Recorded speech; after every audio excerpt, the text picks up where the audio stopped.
बुलढाणा जिल्ह्यात सोयाबीन पिकावर मोझॅक आणि पिवळा मोझॅक या विषाणूजन्य रोगांचा प्रादुर्भाव वाढत असल्याचं समोर आलं आहे। या रोगांमुळे सोयाबीनच्या उत्पादनावर परिणाम होण्याची भीती आहे।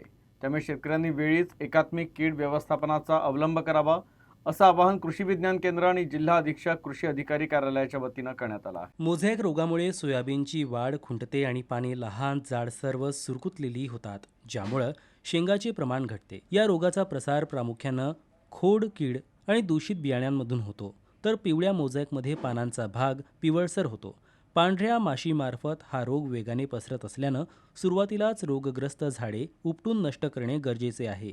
शेतकऱ्यांनी पिकांवरील आणि बांधांवरील तण पूर्णपणे नियंत्रित करून शेत स्वच्छ ठेवावं। उगवणीनंतर 10 ते 15 दिवसांनी एकरी 10 पिवळे चिकट सापळे पिकाच्या उंचीनुसार लावावेत। त्यानंतर 20 ते 25 दिवसांनी 5% निंबोळी अर्काची फवारणी केल्यास चांगला फायदा होतो।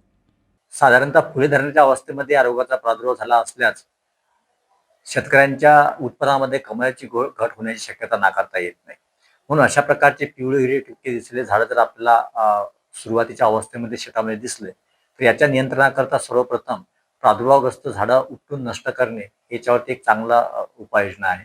त्याचप्रमाणे या रोगाचा प्रसार हा रस शोषण क्रियेद्वारे होत असल्यामुळे आपल्या शेतामध्ये पिवळे चिकट सापळे जर आपण लावले एकरी 20 ते 25 तर पांढऱ्या माशीचं चांगल्या प्रकारे नियंत्रण करता येते। त्याचप्रमाणे वनस्पतीजन्य कीटकनाशक जसे की आपले निंबोळी अर्क असेल किंवा अझॅडिरॅक्टिन असेल, 1000 ppm अझॅडिरॅक्टिन जर आपण फवारणी घेतली किंवा 5% निंबोळीची फवारणी केली तर पांढऱ्या माशीचं चांगल्या प्रकारे आपल्याला जैविक पद्धतीने नियंत्रण करता येते।